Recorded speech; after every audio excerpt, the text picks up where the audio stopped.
Killer Bee True Crime Series, Episode 4, The Beauty Queen Killer. This episode includes discussions of kidnapping, sexual assault, rape, child abuse, and murder. Listener discretion is advised. 38-year-old Christopher Wylder leaned against his Porsche. The day before, he'd entered the Miami Grand Prix. But it wasn't the action on the track that drew Wylder's attention. It was something else. Wylder shifted his attention to one of the promotional models working the sponsor tent. He thought 20-year-old Rosario Gonzalez had beautiful auburn hair. Wylder got out of his Porsche and checked his clock. The girls were just about to take their lunchtime break. As if on cue, Rosario waved goodbye to the other models and trotted across the parking lot towards her car. Wylder's heart beat faster. This was the opportunity he'd been waiting for. Wylder pulled his car up next to Rosario and leaned out the window to chat. He said that he'd noticed her the day before and thought she was beautiful.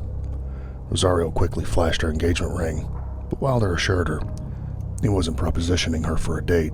He was offering a job. In addition to being a racetrack driver, he was also a photographer. As proof, he pointed to his professional-looking camera in the back seat. With his help, Rosario could be on the cover of fashion magazines all around the world. All she had to do was get in the car. Wylder flashed her a handsome grin and promised to have her back by the next race. Convinced, Rosario opened the door and slid into the passenger seat. Wylder put the car in gear and drove off the lot, but they didn't return for lunch, or even later that afternoon. Rosario would never be seen or heard from again. We often think of monsters lurking in the darkness, but more times than not, they walk among us. Christopher Bernard Wylder was born during World War II in Sydney, Australia. As an infant, he almost died at birth. A priest was rushed in to read him his last rites. Miraculously, after being prayed over, the baby's vital signs began to improve, and before long, he was in the clear. When Wylder was 2 years old, he nearly drowned. Though he survived, it had lasting effects on his health. The next few years, he had fainting spells and convulsions. The convulsions were very painful and likely affected his mental health. Growing up, he wanted to be strong like his dad, who was a war hero, but he grew up sick and helpless and weak. Before long, he didn't just want to be strong, he wanted to be powerful. In his mind, strength meant dominance and hurting people. Despite these disturbing thoughts, Wylder's childhood was actually a pleasant one. His parents were in a stable relationship, and they provided him a safe, middle-class life at Sydney, Australia. He was an average student that attended good schools. He held a citizenship in both America and Australia. But instead of using these privileges to better himself, Wylder became spoiled and entitled. In his early teens, he avoided most responsibilities, spending most of the time on the beach, hanging out with his friends and drinking. Wylder was fairly popular, no longer considered sickly. He had started surfing and developing an athletic build. Girls took notice. He quickly learned how to be charming and funny. On the outside, he appeared to be the strong individual that he wanted to be, but on the inside, he was harboring dark thoughts. His fantasies of dominance became more sexualized. He had noticed the girls on the beach, but instead of imagining taking them on a date, he fantasized about raping them. Author's note: many times when I interviewed suspects, they would often talk about how a thought turned into a fantasy. The fantasies played over and over in their head. It usually evolves and intensifies. With the internet, sex offenders can find communities to reinforce one another. Their desires and methods almost always evolve. Wylder was evolving in a fantasy loop. Even though it had just begun, he was already having problems keeping his sexual urges in check, so he started acting on them. In the early 1960s, when he was 15 years old, he started sneaking out of the house. But he wasn't meeting up with friends or taking joyrides. He was prowling the neighborhood, searching for attractive women. When he found one, he would follow her home and wait. He'd watch them through their windows, hoping to get a glance of them naked. One night, a concerned neighbor saw him looking in a window and called the police. But when they got there, they just let him go with the warning. It reinforced in his mind there was nothing wrong with what he was doing. So he evolved and started to wonder what else he could get away with. When he was 17, he went drinking on the beach with a few friends. they decided they should go find a girl to talk to. They found a girl that was 13 years old, sitting alone in the sand. At first they were friendly, offering her alcohol and telling her she was pretty. But when Wylder sat down next to her, the girl got nervous and tried to leave. Wylder, drunk, pulled her back down. He dragged the girl behind a sand dune and raped her, and his friends stood there and watched. When it was over, he walked away like nothing had happened. The girl found help and called the police. Wylder was known in the area, and he was quickly arrested. At the trial, Wylder's parents came to his defense and argued for leniency. They said he was a good kid with a bright future. The judge agreed. Wylder was sentenced to a year probation and to undergo counseling. At counseling, Wylder admitted he had violent fantasies. The doctor ordered more extreme treatment, electroshock therapy. Wylder hated the treatments. They made him feel helpless and out of control. Instead of helping him, they made him more angry. He imagined tying up the women administering the treatments and doing this to them. It was obvious that the counseling had failed Wylder. Now it would only be a matter of time before his fantasies overtook him and forced him to act. The only question was, when and where? It's possible those questions were answered in 1965, at a place called Wanda Beach, about 18 miles south of Sydney. On January 11th, a pair of 15-year-old girls, Marianne Schmidt and Christine Sherrock, were brutally attacked while walking together on the beach. The two girls were stabbed to death. Their bodies were found the next day buried under a few inches of sand. That crime, which was widely publicized, shocked the beachside communities around Sydney and led to one of the largest investigations in Australian history. Technically, the Wanda Beach murders are still unsolved. Christopher Wylder's involvement has never been proven, but he was listed as a suspect in the late 1960s. By that time, life had returned to normal and people let their guard down. Wylder was 21 now. Around this time, Wylder met a 20-year-old schoolteacher named Jane. She was walking on the beach with her 15-year-old sister. He showed Jane and her sister his favorite surf spots and good places to swim. He was a gentleman. They eventually became good friends, and Wylder and Jane started to date. But she noticed Wylder's eyes never strayed far from her sister. As time passed, the girl's father noticed as well. When he confronted Wylder about it, he assured him that he was only interested in Jane, but other incidents followed. At a dinner party at Jane's house, Wylder got angry and punched through a window. Another time he flirted with Jane's mother when they were alone. But Wylder's disturbing behavior didn't dissuade Jane from continuing the relationship. Then, in February 1968, Jane and Wylder got married, but they would not live happily ever after. Most people didn't think they'd last a week. As soon as Jane moved in, Wylder started acting out his repressed fantasies. He'd force Jane to have sex multiple times a day, often in painful positions. If she refused, he beat her. But the misery didn't end there. Jane believed Wylder wanted her dead.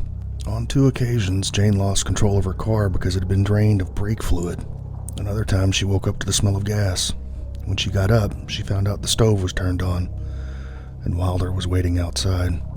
On multiple occasions, Wylder called Jane's sister and offered to take pictures of her. Jane started going through his belongings. She found a briefcase hidden in his dresser drawer. Inside, there were photos of women posing nude for him. After a year of dating and a week of marriage, Jane finally reached her limit. She packed a bag and left for good.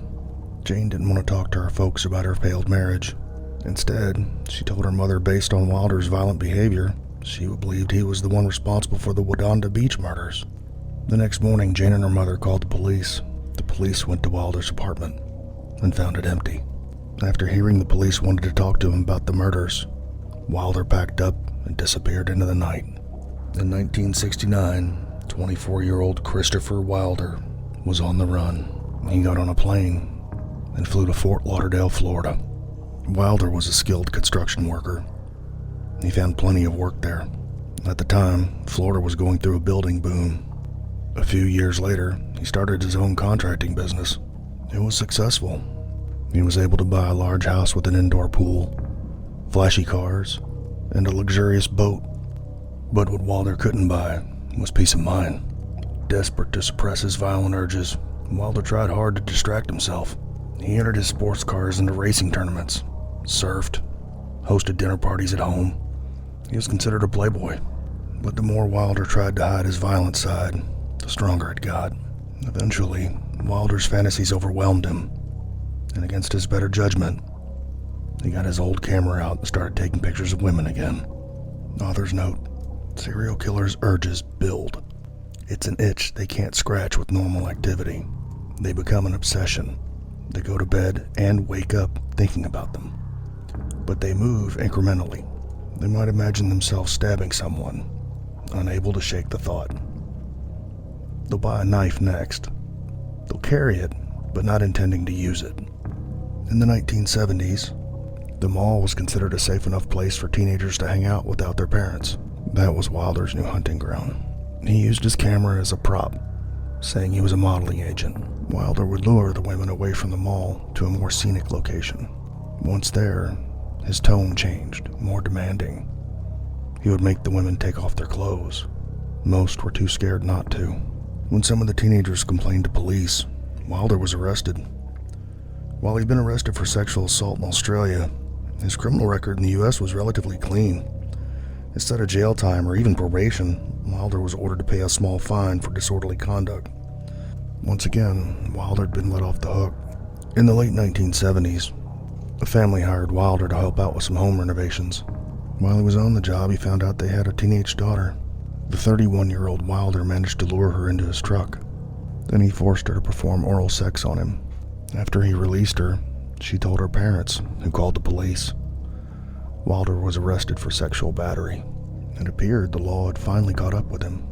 During questioning, Wylder reportedly admitted to frequently masturbating to the thought of raping young girls, but he defended his actions. He blamed his crime on underlying anxiety problems. He claimed the encounter had been consensual, and, despite all the evidence, the jury acquitted him. The ordeal had scared Wylder.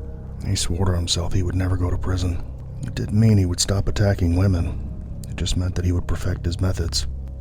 In 1980, 35-year-old Wylder drove his pickup truck to Palm Beach Mall, grabbed his camera, and walked inside. Wylder approached two young girls, flashed a fake business card, said that he was shooting a magazine ad for a pizza restaurant. Wylder sweetened the deal by telling them he'd give them $75. Wylder drove the girls to a different mall to do the shoot. After the shoot, he offered to drive them back to the other mall. While out at his truck, he remembered he'd forgotten something inside the mall and asked one of the girls to go get it. She did, and left her friend alone. Wylder had bought the girls a slice of pizza, which he had sprinkled drugs on. The girl with him ate the pizza and became extremely dizzy, and Wylder raped her. After he let her go, she reported the crime to police. Wylder was arrested and convicted of sexual assault, but the judge didn't issue him any jail time. Instead, he received 5 years probation and sex therapy. Wylder manipulated the sex therapist into believing he was making progress. He even managed to obtain a travel permit from the courts. He claimed seeing his parents would help his progress. In December of 1982, Wylder went back to Australia, but he didn't see his parents. Instead, he rented a car and drove to Manly Beach, 7 miles north of Sydney. He took out his camera and started to walk through the crowd, searching for the right girl to meet his needs. Wylder noticed a 16-year-old girl named Fiona Parsons getting out of her father's car as her dad drove away. He charmed her, said he could make her famous, and offered her $100 for the photo shoot. Fiona believed every word. They went to a secluded part of the beach, and he told her to lay down and smile for the camera. He got aggressive, demanded she take off her clothes and pose in a variety of sexual poses. Fiona complied. Eventually, Wylder realized Fiona was doing what he asked not because she was afraid of him, but because she was enjoying herself. He wanted to see what else she could help him do. So, he asked her to find another model to photograph. Fiona agreed, and together they walked down the beach. They eventually came across another attractive teenage girl. Wylder told Fiona exactly what to say. Fiona told the girl that she was a model. Wylder was her agent. She told the girl she could be a model too. All she had to do was let Wylder take some photos of her. The girl was put at ease because she was being convinced by somebody of her own age. Wylder told Fiona to wait for them to get back. Sometime later, Fiona saw the girl walking down the beach crying. When Fiona asked her why, the girl said that Wylder had forced her to take off her clothes, and he'd photographed her. Then he abruptly left. Fiona's heart raced. She didn't feel relieved. She felt abandoned. Fiona was proof that with the right approach, Wylder was capable of manipulating young girls. On December 28, 1982, Wylder returned to Manly Beach. He saw two 15-year-old girls hanging out with their friends. Wylder used the same techniques that he used with Fiona. He wanted to take the two girls to a more isolated spot to photograph them. The girls' friends pled them not to go. He offered the girls $75, and they agreed. But as Wylder and the two girls were driving away, the friends got the description of his vehicle. Wylder drove the girls to a secluded part of the beach. His demeanor quickly changed. Like Fiona, he had ordered them to take off their clothes and pose in sexual positions. They were frightened by the change in his personality. The girls did as they were told. As Wylder continued to take photos of the two girls, he worked himself into a frenzy, feeding off their fears. Unable to control himself any longer, Wylder told the girls to get into the car. He drove the terrified girls back to his hotel room. There he tied them to the bed. He told them if they screamed, he would hurt them. He sexually assaulted them for hours. Back on the beach, the girls' friends waited for their return. They were worried something bad had happened. They found a police officer. The officer remembered a report from 3 weeks prior, a man taking photos of young girls on the beach. He radioed the other units to be on the lookout for Wylder's car. An officer spotted his car in the hotel parking lot. They approached Wylder's room and knocked on the door. A disheveled Wylder answered. He immediately confessed to having taken the photos and claimed to have thrown them away. After searching his room, the police found his camera, but no film. Wylder admitted to each of the girls' allegations, and he was arrested. Wylder was arrested in Australia for kidnapping the two girls and sexually assaulting them. Wylder appeared in court. He requested to return to the United States. Amazingly, the judge agreed and set a bond of $400,000. His passport was returned, and his father posted the bond. He immediately boarded a plane and left the country. As his plane took off, Wylder realized he had a court date in Australia he couldn't miss, and that his urges were becoming stronger. The only way he could stay out of trouble was to keep his victims silent, permanently. In 1983, shortly after he got back to his home in Florida, he went for a drive in his white El Camino. He saw two sisters, aged 10 and 12, walking down the sidewalk. He pulled over and waved them over. When they got close, he pulled out a gun and ordered them to get in the back seat. Too scared to run, the girls did as they were told. Wylder drove the girls to an uninhabited place of the city. He told the girls to get out. He threw a tarp down and beat and raped them. Wylder was never tried for this crime. Evidence and officers close to the case suggest Wylder was involved. In 1984, Wylder's urges became much more intense, so he acted on them more frequently. He entered his Porsche into the Miami Grand Prix. There, he saw a 20-year-old woman named Rosario Gonzalez. She was working as a promotional model. He convinced Rosario that he was not only a race car driver, but he was also an entertainment agent. Rosario thought this was her big break. He had his camera equipment, but told her they needed to go somewhere more scenic. Rosario got in. Later that night, Rosario's parents demanded to file a missing persons report on their daughter. They said it was out of character for her not to call them. They were certain something had happened. The police started their investigation right away. They were questioning people who were at the track that day. But it was too late. Rosario's body has never been found. It's widely believed that Wylder killed her shortly after leaving the track. A week later, March 5th, Wylder saw a woman he once dated, 23-year-old Elizabeth Kenyon. She was filling up her car at the gas station. Elizabeth was a Miss Florida finalist and a former Orange Bowl princess. She worked as a teacher for emotionally disturbed students and had hopes of returning to modeling shortly before Wylder had proposed marriage. But she'd turned him down, partially because of the 15-year age difference. The rejection stung Wylder. Elizabeth would have been surprised to see Wylder pull up in his gray Cadillac, but she wouldn't have been scared. The two must have remained friends after their breakup, because according to a gas station attendant, they appeared cordial and relaxed. Soon after, Elizabeth was reported missing. There was no progress on the case, so Elizabeth's family hired a private detective. He was able to track down Wylder, and Wylder stated he hadn't seen her in weeks. The investigator went to the police station to look up Wylder's arrest record. There, he saw a long list of sexual assaults. From then on, Wylder was the main suspect. On March 16th, 3 days after his 39th birthday, Wylder opened up a copy of the Miami Herald. Although the article didn't name him specifically, it did report that a wealthy Australian sports car fan was suspected in the disappearances of Rosario Gonzalez and Elizabeth Kenyon. There was no doubt about it. They were talking about him. Wylder felt the walls closing in on him. He still had his case coming up in Australia, and now he's a suspect in 2 disappearances in America. It was time to get out of town. Wylder scrubbed his house for 2 days and destroyed any photos. Wylder packed his best camera equipment and fled. He finally admitted to himself he was a monster. He had also given up on the idea he would ever return home. Understanding that this was a one-way ticket, Wylder decided to go on a cross-country killing spree. That same day, March 18, 1984, Wylder drove 2 hours north to Merritt Island.